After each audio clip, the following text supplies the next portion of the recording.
ശാന്താകാരം ഭുജഗശയനം പത്മനാഭം സുരേശം വിശ്വാധാരം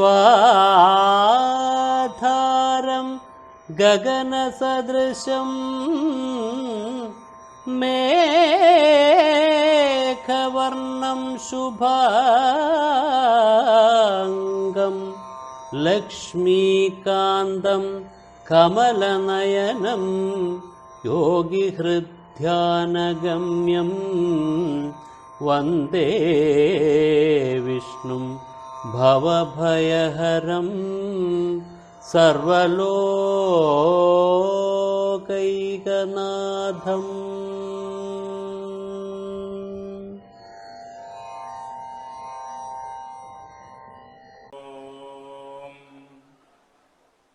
സദ്ഗുരുഭ്യോ നമഃ. ഓം സദാശിവസമാരംഭാം ശങ്കരാചാര്യമധ്യമാം അസ്മദാചാര്യപര്യന്താം വന്ദേ ഗുരുപരമ്പരാം. പൂജന്തം രാമ രാമേതി മധുരം മധുരാക്ഷരം ആരുഹ്യ കവിതാശാഖാം വന്ദേ വാൽമീകികോകിലം. ആദരണീയരായിട്ടുള്ള അമ്മമാരെ, സഹോദരങ്ങളെ, ആദ്യമേ തന്നെ എൻ്റെ സർവസങ്കല്പങ്ങളും ഭാരതീയ ആചാര്യ പരമ്പരയുടെ പാദപങ്കജങ്ങളിലും വാഗ്ദേവതയും ശക്തിസ്വരൂപിണിയുമായ അമ്മയുടെ പാദപങ്കജങ്ങളിലും എൻ്റെ ഗുരുനാഥനായ ജഗദ്ഗുരു സ്വാമി സത്യാനന്ദ സരസ്വതി തൃപ്പാദങ്ങളിലും എൻ്റെ പരമഗുരുവായ ബ്രഹ്മശ്രീ നീലകണ്ഠ ഗുരുപാദരുടെ പാദപങ്കജങ്ങളിലും ഈ പരമപവിത്രമായ ക്ഷേത്രത്തിൽ വിരാജിച്ച് നമ്മെ അനുഗ്രഹിക്കുന്ന ചെമ്മനാട്ടമ്മയുടെ പാദപത്മങ്ങളിലും പരമപവിത്രമായ ഈ യജ്ഞവേദിയിൽ വിരാജിച്ച് നമ്മെ അനുഗ്രഹിക്കുന്ന വാസുദേവകൃഷ്ണന്റെ പാദപത്മങ്ങളിലും പരമപവിത്രമായ ഈ യജ്ഞത്തിന് ആചാര്യനായിരിക്കുന്ന രാമനാഥൻ അവர்களுടെ പാദപത്മങ്ങളിലും ആ ധന്യമായ സങ്കല്പം കൊണ്ട് പവിത്രമായിരിക്കുന്ന നിങ്ങളുടെ ഓരോരുത്തരുടെയും ഹൃദയകമലങ്ങളിലും ഈ യജ്ഞം വിജയിപ്പിക്കുന്നതിന് വേണ്ടിയിട്ട് അഹോരാത്രം പണിയെടുക്കുന്ന ഇതിൻ്റെ എല്ലാ സംഘാടകർക്കും അവരുടെ ഹൃദയകമലങ്ങളിലും എൻ്റെ വാക്കുകളെ പൂജാപുഷ്പങ്ങളായി ആദ്യമേ സമർപ്പിച്ചുകൊള്ളുന്നു.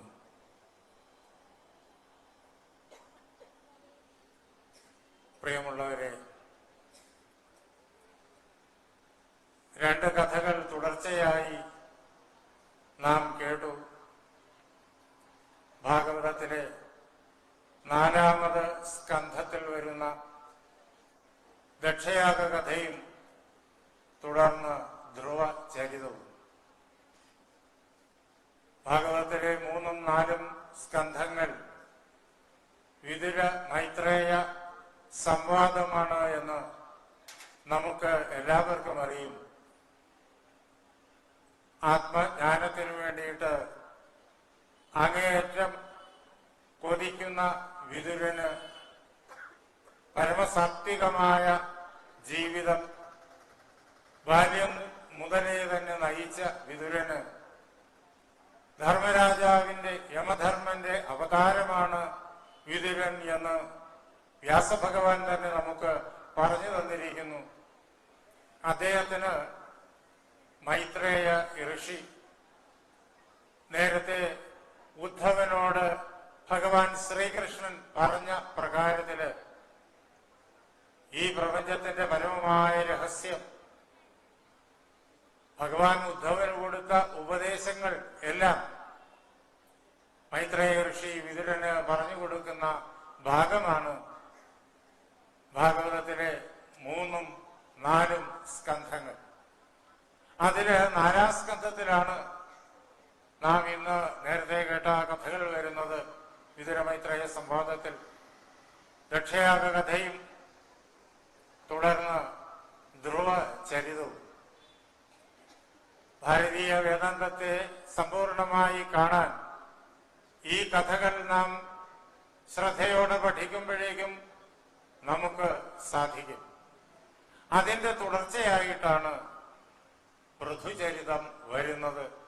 അതിന്റെ തുടർച്ചയായി രുദ്രഗീതവും വരുന്നു. പൃഥുചരിതവും രുദ്രഗീതവുമാണ് ഈ അവസരത്തില് കേൾപ്പിക്കാനുള്ളത്. ഗുരുനാഥന്റെ അനുഗ്രഹത്തോടു കൂടിയിട്ട്, അമ്മയുടെ അനുഗ്രഹത്തോടു കൂടിയിട്ട്, ഭാഗവത സ്വരൂപനായിരിക്കുന്ന വാസുദേവ കൃഷ്ണന്റെ അനുഗ്രഹത്തോടു കൂടിയിട്ട് നമുക്കെല്ലാവർക്കും ഒരുമിച്ച് ഈ കഥകൾക്കുള്ളിലേക്ക് കടന്നു ചെല്ലാം. സ്വയംഭൂവ മനുവിന്റെ വംശപരമ്പരയിൽ പെട്ടവരാണ് ഈ പറഞ്ഞ ആളുകളെല്ലാം. ഉദാനവാദനും ധ്രുവനും ഒക്കെ ആ ധ്രുവന്റെ പരമ്പരയിൽ വരുന്നു പൃഥു എന്നു പേരായ ചക്രവർത്തി. അങ്കന്റെ മകൻ വേനൻ, വേനന്റെ മകൻ പൃഥു. വേനന്റെയും പൃഥുവിന്റെയും കഥ ഭരണതന്ത്രത്തെക്കുറിച്ച്, രാജാവിനുണ്ടാകേണ്ടതായ സ്വഭാവ വിശേഷങ്ങളെക്കുറിച്ച്, ഓരോ ഗൃഹസ്ഥനും ഉണ്ടാകേണ്ടതായ സ്വഭാവവിശേഷങ്ങളെക്കുറിച്ച്, ജീവിതം എങ്ങനെയാണ് ധന്യമാക്കേണ്ടത് എന്നതിനെ കുറിച്ച് വളരെ വിശദമായിട്ട് പറഞ്ഞു തരുന്നു. അതുകൊണ്ട് തന്നെ ഈ കഥകൾക്ക് വളരെയേറെ പ്രാധാന്യമുണ്ട്. ഓരോ ഗൃഹസ്ഥനും ഈ പ്രപഞ്ചത്തെക്കുറിച്ച് എങ്ങനെ അറിയണം? ജീവിതത്തിൽ അനേകം കർമ്മങ്ങൾ ഓരോരുത്തർക്കും ചെയ്യേണ്ടതായിട്ടുണ്ട്. ഓരോരുത്തരും ചെയ്യേണ്ടതായിട്ടുള്ള കർമ്മങ്ങൾ ഓരോ പ്രകാരത്തിലാണ്. അതിനാസ്പദം അവരുടെ മുജ്ജന്മ കർമ്മ ബന്ധങ്ങളുമാണ്. അങ്ങനെ പ്രാരബ്ധ കർമ്മമായി സ്വീകരിച്ച് നാം ഇവിടെ എത്തിച്ചേർന്നിരിക്കുന്നു. ആ കർമ്മങ്ങളെല്ലാം നാം ഭംഗിയായി അനുഷ്ഠിച്ചേ പറ്റൂ. അതെങ്ങനെയാണ് ഓരോ ഗൃഹസ്ഥനും ചെയ്യേണ്ടത് എന്ന് പൃഥുവിന്റെ കഥ നമ്മെ പഠിപ്പിക്കുന്നു. പ്രചേതസ്സുകളുടെ കഥയും അവരുടെ പിതാവായിരിക്കുന്ന പ്രാചീന ബർഹിസിന്റെ കഥയും നമ്മെ പറഞ്ഞ് കേൾപ്പിക്കുന്നു. എങ്ങനെ അരുത് എന്ന് പൃഥുവിന്റെ പിതാവായ വേനന്റെ കഥ നമുക്ക് പരിചയപ്പെടുത്തി തരുന്നു. രാജാവ് എന്ന് പറയുന്നത് രാജ്യമാകുന്ന കുടുംബത്തിന്റെ നായകനാണ്. നമുക്ക് ഓരോരുത്തർക്കും ഓരോ കുടുംബമുണ്ട്. ആ കുടുംബങ്ങളെല്ലാം പരസ്പരം ബന്ധപ്പെട്ടത് തന്നെ. അങ്ങനെയാണ് സമൂഹവും നാടും രാജ്യവും ലോകവും ഒക്കെ ഉണ്ടാകുന്നത്. ഈ കുടുംബത്തിന്റെ വലിയ പകർപ്പാണ് ഈ പ്രപഞ്ചം. രാജാവ് രാജ്യമാകുന്ന കുടുംബത്തിന്റെ ഗൃഹനാഥനാണ് എന്ന് നാം ഓർക്കണം. അങ്ങനെ രാജകഥ പറയുമ്പോ, വേനന്റെയും പൃഥുവിന്റെയും എല്ലാം കഥ പറയുമ്പോ ഓരോ ഗൃഹസ്ഥന്റെയും കഥയാണ് പറഞ്ഞു തന്നിരിക്കുന്നത്. നമ്മുടെ ജീവിതത്തിൽ നാം എങ്ങനെ ചിന്തിക്കണം, പ്രവർത്തിക്കണം എന്ന് അത് പഠിപ്പിച്ചു തരുന്നു. വേദങ്ങളുടെ മഹാസന്ദേശത്തെ അത് നമുക്ക് പഠിപ്പിച്ചു തരുന്നു. ഭഗവാന്റെ സ്വരൂപത്തെ നമുക്കത് പരിചയപ്പെടുത്തി തരുന്നു. ഭഗവാനെ ഉപാസിക്കുവാൻ നമ്മുടെ കർമ്മങ്ങളെ നാം എങ്ങനെ വിനിയോഗിക്കണം എന്നും അത് നമുക്ക് പഠിപ്പിച്ചു തരുന്നു. അതുകൊണ്ടാണ് ഈ കഥകൾക്ക് ഇത്രയേറെ പ്രാധാന്യം വരുന്നത്. ചതുർത്ഥ സ്കന്ധത്തിലെ 13 മുതൽ 24 വരെ വരുന്ന 11 അധ്യായങ്ങളിലായിട്ടാണ് പൃഥുവിന്റെ ചരിത്രം ഭഗവാൻ വേദവ്യാസൻ ശുഖബ്രഹ്മർഷിയിലൂടെ നമുക്ക് കേൾപ്പിച്ചു തരുന്നത് എന്ന് നാം ഓർക്കുക. വേനൻ ജനിച്ച മാത്രയിൽ തന്നെ തന്റെ ദുഷ്ടമായ സ്വഭാവത്തെ പ്രകടിപ്പിച്ചയാളാണ്. അങ്ങനെ ആകേണ്ട ആളല്ല, പക്ഷെ അങ്ങനെയായി. മുജന്മങ്ങളിൽ ചെയ്തിട്ടുള്ളതായ കർമ്മങ്ങളുടെ ഫലമായിട്ട് വേനൻ അങ്ങനെയായി തീർന്നു. അദ്ദേഹം ഈ പവിത്രമായിരിക്കുന്ന പരമ്പരയിൽപ്പെട്ടയാളാണ്, ധ്രുവന്റെ പരമ്പരയിൽപ്പെട്ടയാളാണ്. എന്നിട്ടും അങ്ങനെയായി തീർന്നു. അങ്ങനെ വേനന്റെ അങ്ങേയറ്റം ഹീനമായിട്ടുള്ള കർമ്മങ്ങൾ കൊണ്ട് നാട്ടുകാർ വളരെയേറെ വേദനിച്ചു. രാജ്യമാകുന്ന കുടുംബം, ആ കുടുംബത്തിലെ അംഗങ്ങൾ വളരെയേറെ വേദനിച്ചു. ഒരു വീട്ടിലെ കാരണവര്, ഗൃഹനാഥൻ നിരന്തരം തെറ്റ് ചെയ്താൽ അതിന്റെ കഷ്ടപ്പാട് ആ വീട്ടിലുള്ളവർക്കാണ് അധികവും. പിന്നെ അടുത്ത ബന്ധുക്കൾക്കും അയൽക്കാർക്കും കൂടി ഉണ്ടാകും.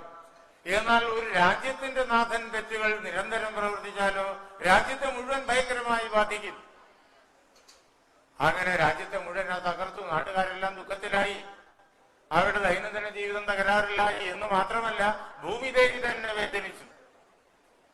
എല്ലാവരും സ്വാർത്ഥനിരതന്മാർ, സ്വാർത്ഥതയുടെ മകുടോദാഹരണമായിട്ട് വേനൻ എല്ലാവരെയും തകർത്ത് ഉപദ്രവിച്ചു കൊണ്ടിരിക്കുന്നു. വേനന്റെ സംരക്ഷണയില് അതേപോലുള്ള രാക്ഷസീ ബുദ്ധികൾ ഈ ലോകത്തെ മുഴുവൻ തന്റെ സ്വാർത്ഥതയ്ക്ക് വേണ്ടിയിട്ട് ഉപദ്രവിച്ചു കൊണ്ടിരിക്കുന്നു. അങ്ങനെ വന്നപ്പോ ഭൂമിദേവി എന്ത് ചെയ്തു?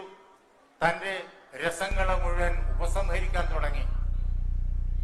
ഈ വേനന്റെ ആളുകൾ എല്ലാവരും കൂടി ഈ പ്രകാരത്തിൽ നിരന്തരം ലോകത്തെ ഉപദ്രവിച്ചു കഴിഞ്ഞാൽ ജീവരാശിയുടെ നിലനിൽപ്പിന് ആവശ്യമായിരിക്കുന്ന ഭക്ഷ്യ വസ്തുക്കളും ജീവന്റെ നിലനിൽപ്പിന് ആവശ്യമായിരിക്കുന്ന മറ്റെല്ലാ കാലാവസ്ഥയും ഒക്കെ തകർന്നു പോകും എന്ന് ഭൂമിക്കറിയാം. അതുകൊണ്ട് ഭൂമിദേവി രസങ്ങളെല്ലാം ഉപസംഹരിച്ചു. നാം ഒരു കാര്യം ഓർക്കുക, നമുക്കെല്ലാം അമ്മയാണ് ഭൂമിദേവി. അതുകൊണ്ട് വിഷ്ണുവിന്റെ പത്നിയാണ് ഭൂമിദേവി. മഹാലക്ഷ്മിയും ഭൂമിയും വിഷ്ണുവിന്റെ പത്നിമാരാണ്. നമുക്കെല്ലാം അമ്മയാണ് ഭൂമിദേവി. നമുക്ക് വേണ്ടുന്നതെല്ലാം ഈ അമ്മയാണ് തരുന്നത്. നമുക്ക് നിൽക്കാനൊരിടം, പാർക്കാനായൊരിടം, പ്രവർത്തിക്കാനായൊരിടം, കഴിക്കാനായി ഭക്ഷണം, കുടിക്കാനായി ജലം, ശ്വസിക്കാനായി ശുദ്ധമായിട്ടുള്ള വായു, ഇങ്ങനെ നമുക്ക് എന്തൊക്കെയാണോ വേണ്ടത് അത് മുഴുവൻ ഈ അമ്മയാണ് തരുന്നത്.